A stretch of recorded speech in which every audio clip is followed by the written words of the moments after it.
Hello humans! Hello humans! It's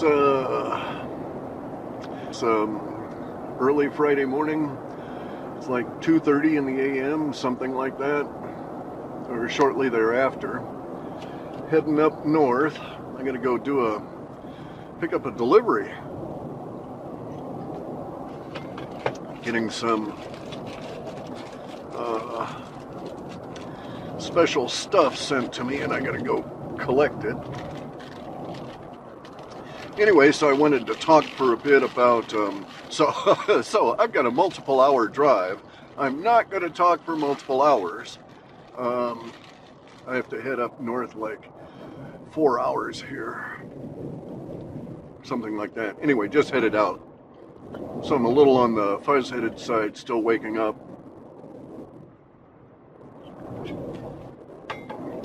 So I used to do shift work and knew I was going to do this, so I had reset my schedule over these last few days so it wouldn't be so brutal, trying to get up at 1 a.m. in order to get there by pickup time. Anyway, so had a chance to watch the 3+ hours of Rogan and Terrence Howard. I didn't know who the fuck Terrence Howard was. I don't watch movies much because usually they're all, Waconi and all to hell and gone, so they disturb me. So, just gonna get irritated, right? I had no real prior knowledge of this guy. Anyway, he's interesting. He's talking about a lot of stuff I know about. I read Walter Russell back in like the early 60s and then again in the 70s, something like that. I've got the entire collection of his works. Even have a very high quality production of the Universal One, which is his I guess you'd say ontology or cosmology. He doesn't use any math in his description of physics, which is why he was discounted by all of the physicists in our social order here, is because they're all based around a math framework, and if you don't do math, then you don't count, which is basically what it is, right? However, the highest expression of math so far has been calculus written out as words, right? To be able to discuss mathematics in words. So anyway, this is going to be a bit of a rambling thing, but and I'm still taking my vitamins and stuff. Hang on a second.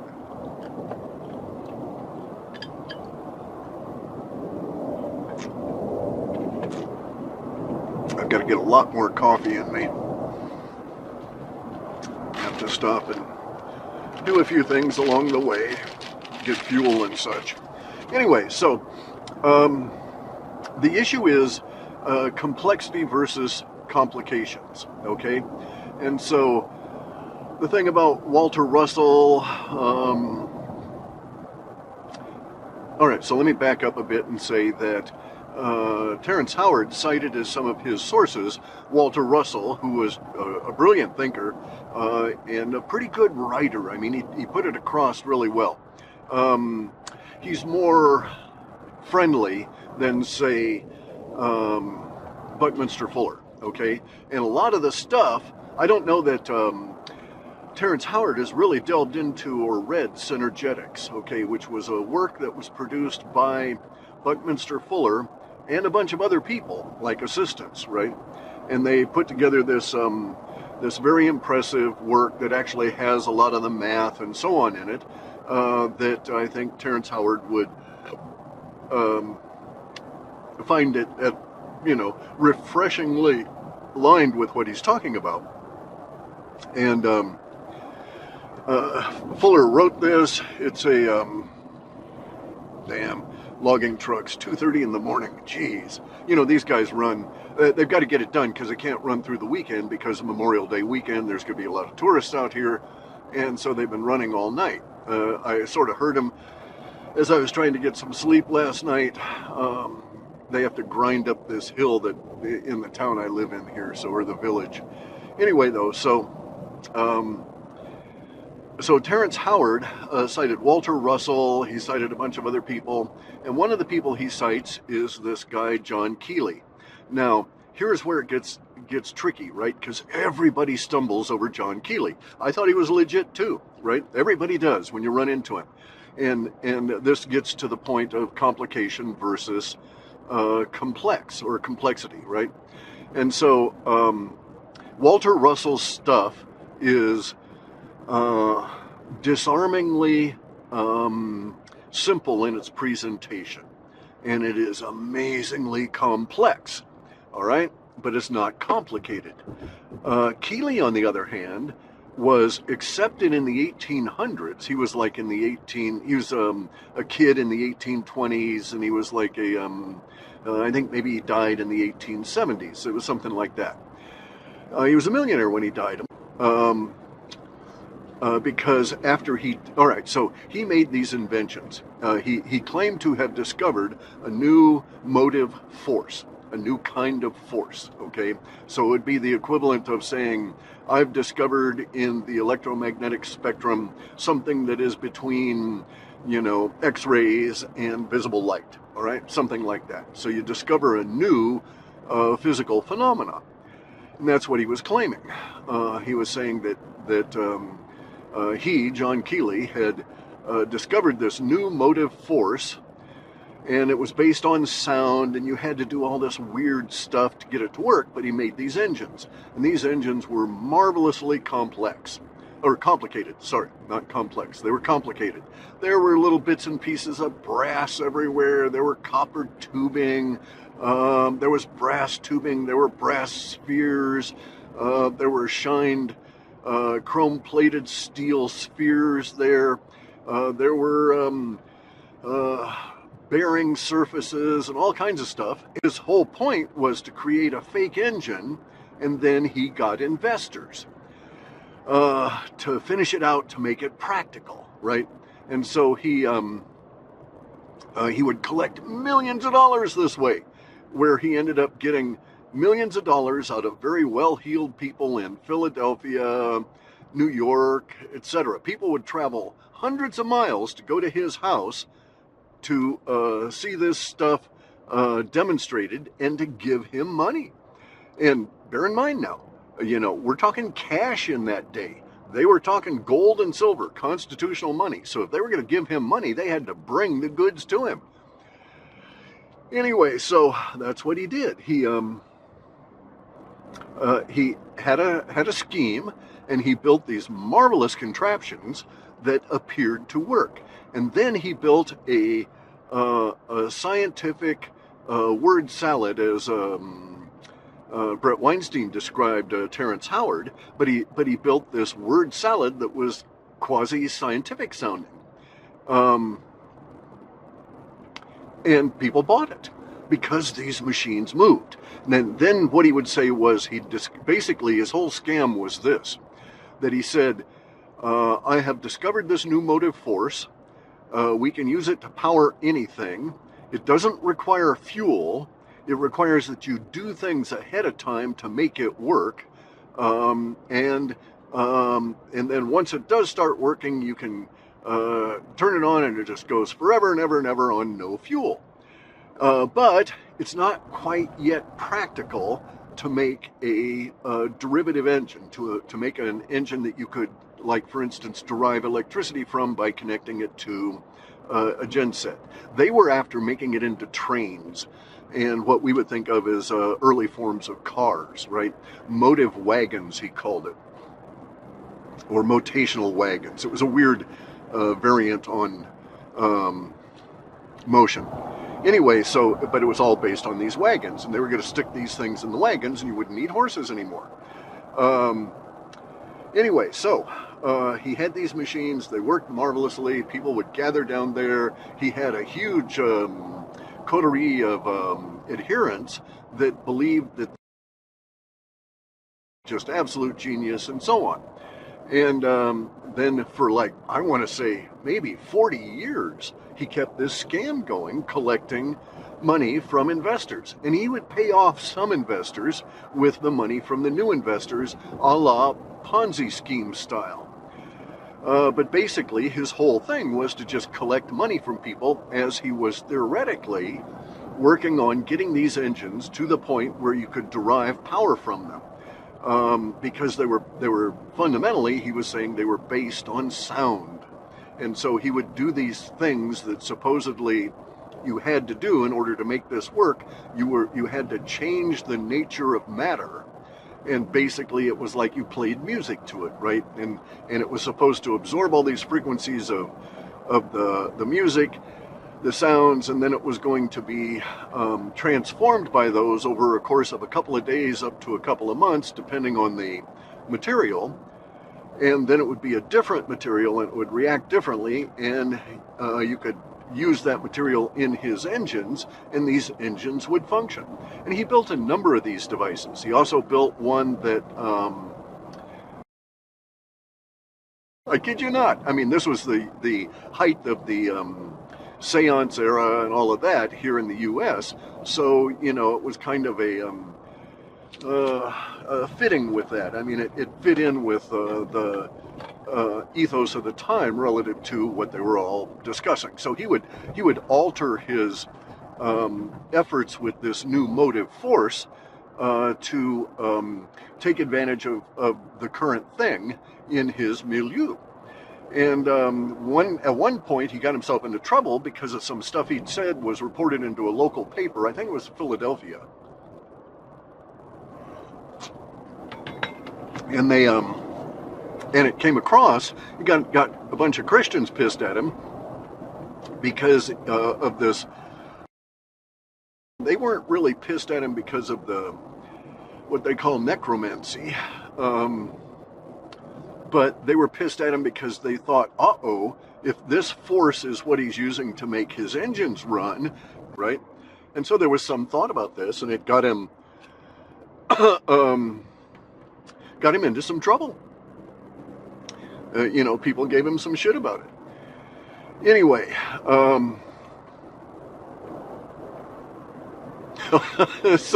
so the whole thing, by the way, ran on compressed air. He was a pretty good engineer, right? Some of his adherents there went to his house right away, and they took out a couple of his machines, and they took them away to do the perfection on their own. They thought they worked, right? And so they were just going to complete the effort, and they would be the next genius inventor, right? They would be the next cotton gin inventor. I mean, they didn't have big inventions at that time. They were just heading into it.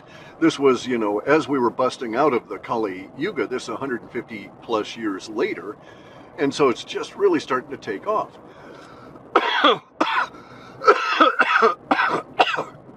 Anyway, he's, hang on a second here. What the hell? So he's doing this stuff that is supposedly all based on sound, and there were noises involved, so that part made sense.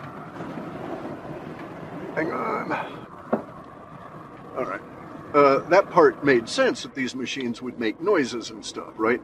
But what he was actually doing was running it all off compressed air. He had a giant steel sphere and two different kinds of engines, traditional engines. One was like a pump, like a hand pump, giant hand pump.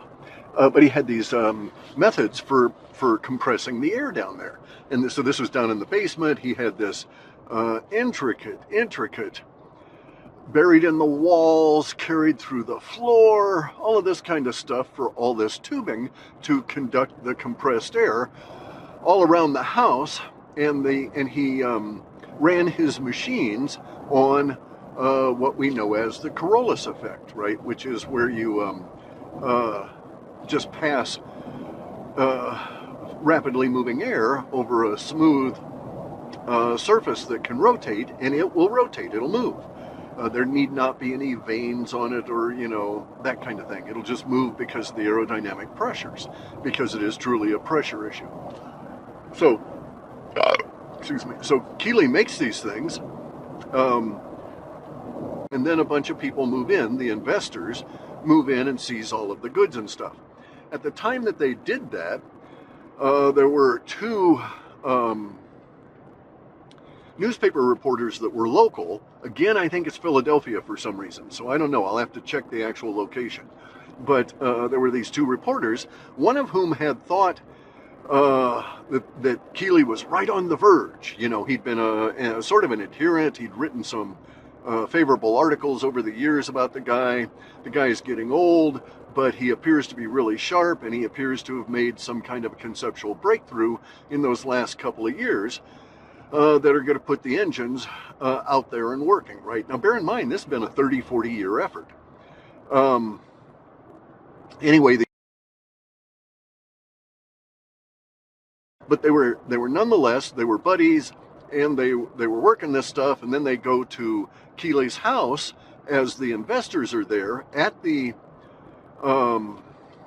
invitation of one of the investor guys, one of the guys who'd stuck multiple millions in there, and they go on into to his house after the investors had been there for several hours, or maybe even the previous day as well.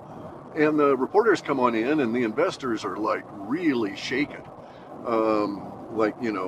pale and ready to throw up and all of this kind of stuff. And that's when they had discovered the compressed air and the stuff down in Keeley's workshop that kept the air compressed and routed it and all of his switches and stuff. So what's really interesting, as an aside to that, is that some years later, 10 years later, an engineer for the U.S. military at a military base nearby, who had been involved were unique in the pneumatic trade as it existed at that point. Pneumatism was, like a science then. They were just really getting into it. They thought it was its own motive force in a way, and so on and so on. So anyway, so the guy made the statement that, Keeley was just a pneumatic genius. There were two types of valves in there. Ended up, they got patented by other people, but as far as anybody can tell, he was the first to ever invent these. One of them was really interesting because it was, interesting to me, because it was a valve type I'd never seen before, that used fitted slivers of metal that would all collapse and fill the pipe if there was back pressure. But as long as the pressure was headed out the way it should be, no worries, the pipe would stay open. Anyway, so scandal didn't persist. So it lasted. Maybe there were people that were upset over the course of a year, and then no more articles and that kind of thing. So anyway, so it's just it's a real stew out there in the woo world, and you got to be careful about your sources and vet them, and also you have to vet the individuals because there is duplicity. And so this is one of the things that both Terrence Howard and Brett Weinstein don't have in their minds, and that is that you have to check to make sure you're not looking at a deliberate fraud if you're looking at any of this historical stuff.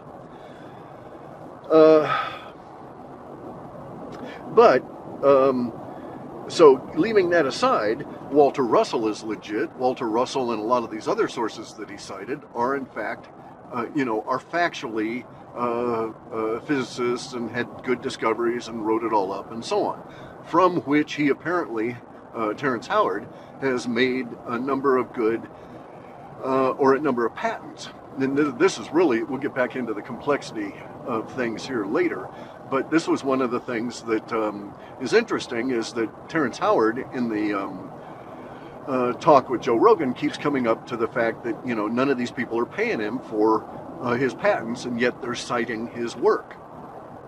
Well, okay, so if they're citing it, it does not necessarily mean that they're basing their work on his, right? They may cite his to say why a particular aspect of their stuff works, and that's it. But not necessarily saying that they're using the same principles or techniques or whatever. You know, you have to cite prior art. So in other words, if I were going to invent something in the way of a new form of a rubber bullet, I would necessarily have to cite all of the patents, or at least the major patent, on previous forms of a rubber bullet, just so that there's a point of departure, so to speak.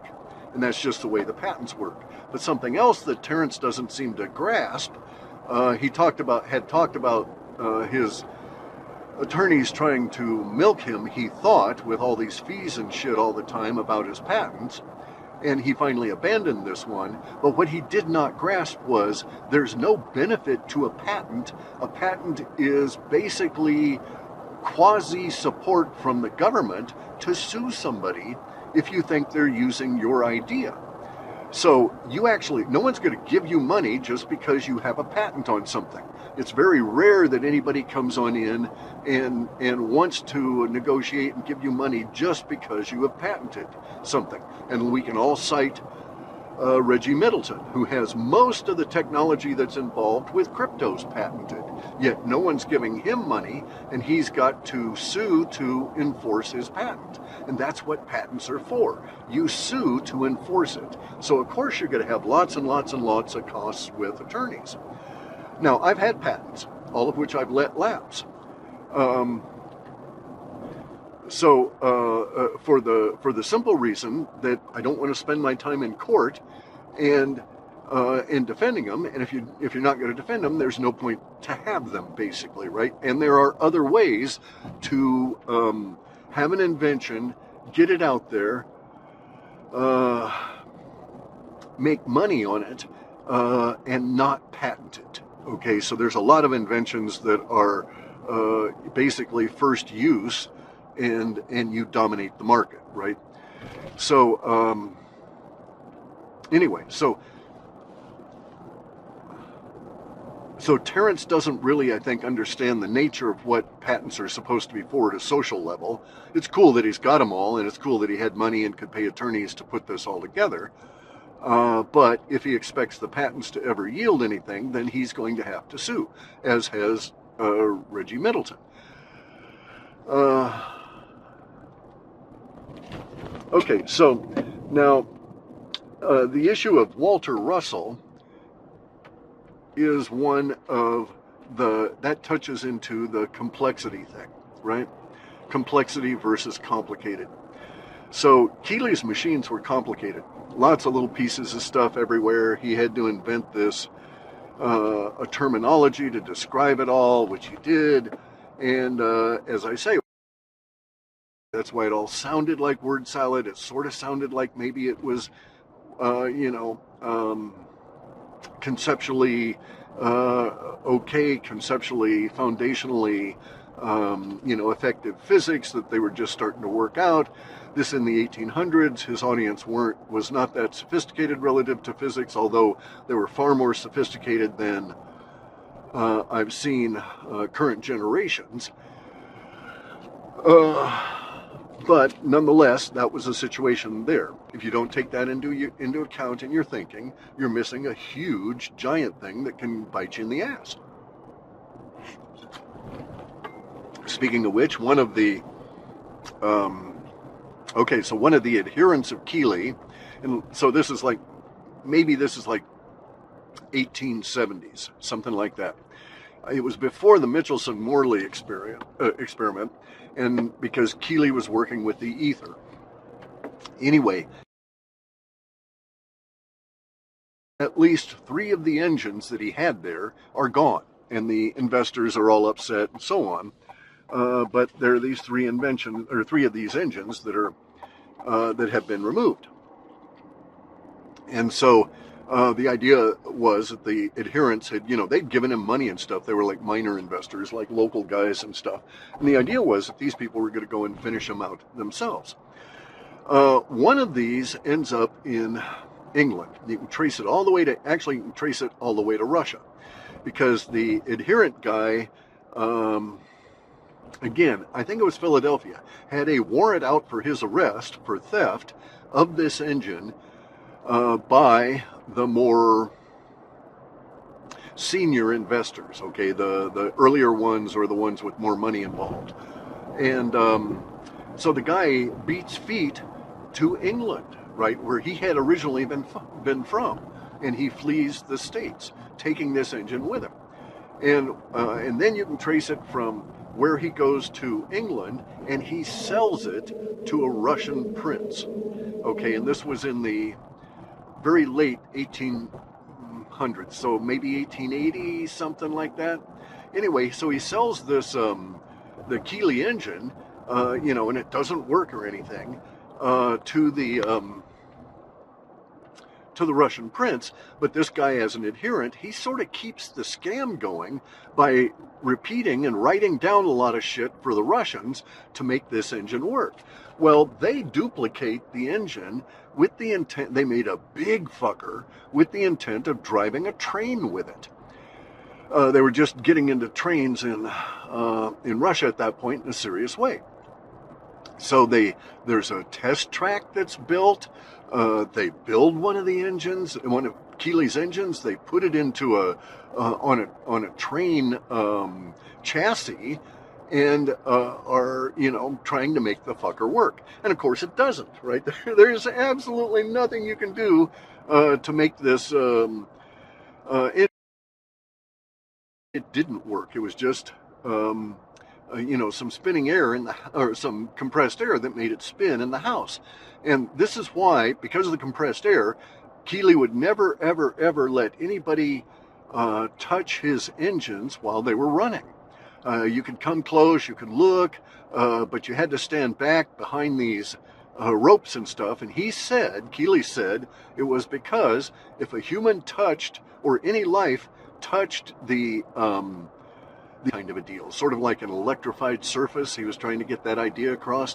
They knew about electricity and stuff. They had Leyden jars and all these kind of things and static charges, so they were somewhat familiar with that. And so he was trying to piggyback off of that idea that it was dangerous because of, right? So anyway, the guy in Russia ends up spending a lot of money, and nothing results. And that's basically the end of Keeley, which is in the 1890s. You hear about the train engine being sold off, and then that's as far as you can trace any of these Keeley motors. And the train engine was sold by the Russian guy, and we don't know where it went. But still, very interesting that they actually did that and built it. Now, and his stuff was complicated. Now, Walter Russell's stuff is complex and comes across as seemingly very simple. So, if you see we know that cells are highly complex, so it's difficult for us to imagine seeing something, like a cell structure initially, and your initial thought of it is that it's a relatively simple thing. And then the more you get into it, you discover it's a relatively simple thing that has an incredibly intricate and involved part of a very complex process. So it's deep in complexity, but its appearance is simple. And you will see that this is the case all over. So water is not complicated, but it is extremely complex. So it's a really kind of a stupid thing to say, but on the face of it, most complexity looks simple. So anyway, this is where we get in my opinion anyway, get a lot of the problems that the Cartesian crowd, the educated academics that are still thinking that Descartes had achieved something, which he had. I mean, but straight lines, as like Terence Howard said, they don't make it. We don't have straight lines in the universe. So anyway, though,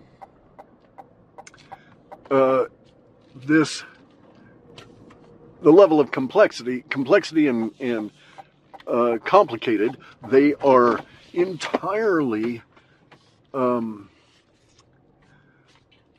different critters and are easily discerned that they are different there. Okay, so I've got to stop here.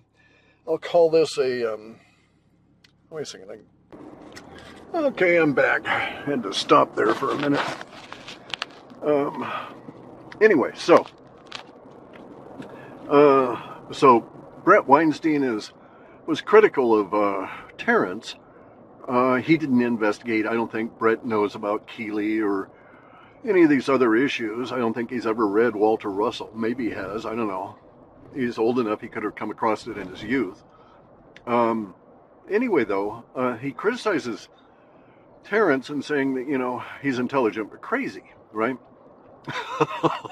So anyway, complexity is difficult to get your head wrapped around.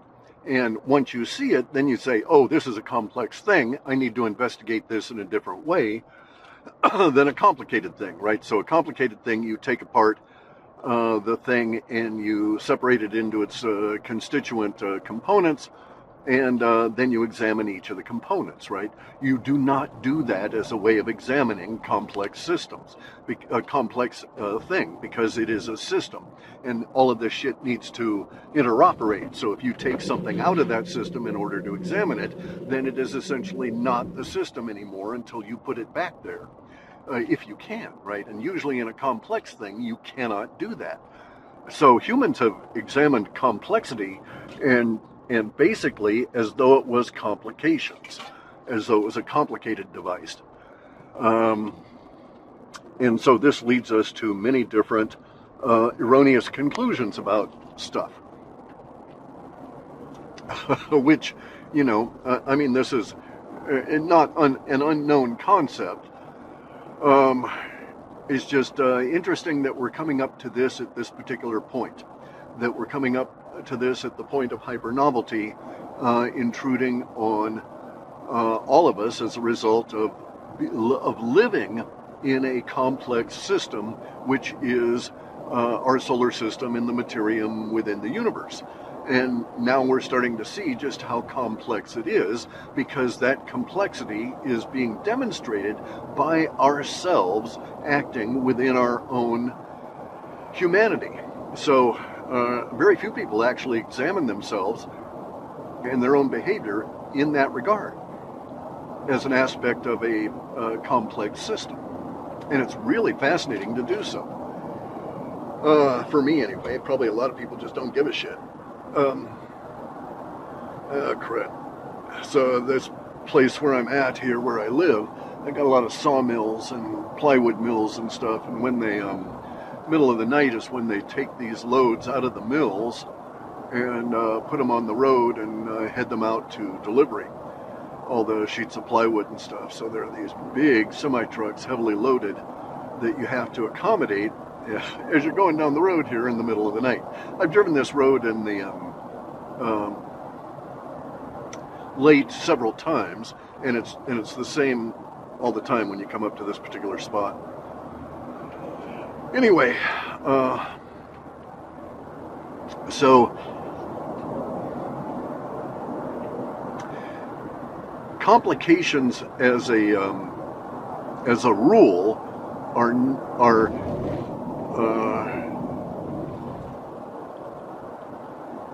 are easily disassembled and frequently difficult to understand.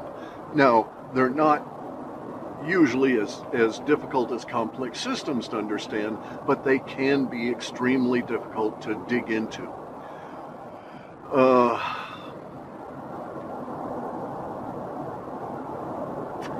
That's probably pretty much it.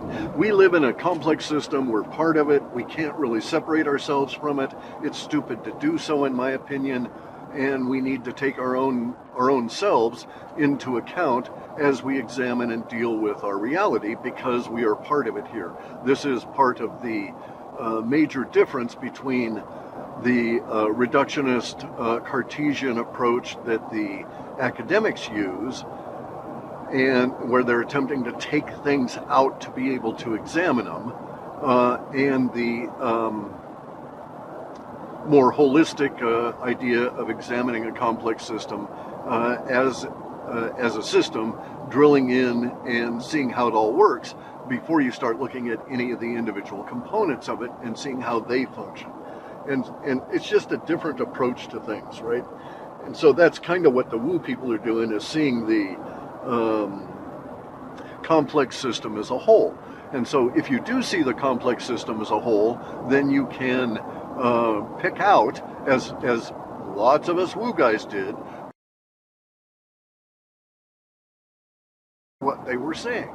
And it instantly became apparent that our complex system would not behave this way, developing these complications and turning into a complicated system as a natural product of what was going on. So it instantly told you that someone was working an agenda. Again, deliberate deception. So if you look at things at a level of complexity versus complications, and you see that a complex system is being made to resemble a complicated one that you can examine and deal with the individual parts in that relationship, then you know that there's some kind of a scam going on. And this is how I deal with the climate shit. You know, climate is extremely complex. Take out one little element, carbon dioxide, and that's the key to it all. That's complicated thinking, right? That there's a single part within the overall machine that is can be taken out and addressed individually, that will alter all of the other parameters in terms of changing the nature of your machine. And complex systems don't work that way. That's complication. Complication is basically simple systems put on each other, right? Laid on top of each other, where you can remove them in layers. Complexity is scalular. It scales. So as above, so below. And so the complexity is basically the expression or evidence of design patterns emerging out of reality. Anyway, guys, I gotta go now. I've got a serious driving. I gotta get moving and get things going. And I've got a bunch of these large trucks. And also I need to suck down a lot of coffee. So maybe I'll do another one of these later. I've got several hours left. Anyway, I'll post this when I get back.